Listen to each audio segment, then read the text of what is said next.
southeastern King County in northeastern Illinois until 4 p.m.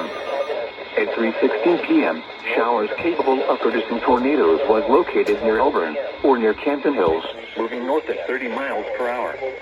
Hazard, tornado. Or near Canton Hills, moving north at 30 miles per hour. Hazard, tornado. Source, radar indicated mobile homes will be damaged or destroyed. Damaged roofs, windows, and vehicles will occur. Tree damage is likely.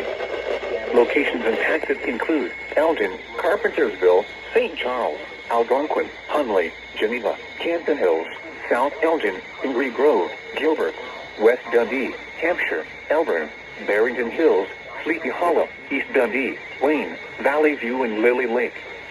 This includes Elgin Community College, including the following Interstate 90 between mile markers 45 and 56. Take cover now. Move to a basement or an interior room on the lowest floor of a sturdy building. Avoid windows. If you are outdoors, in a mobile home, or in a vehicle, move to the closest substantial shelter and protect yourself from flying debris.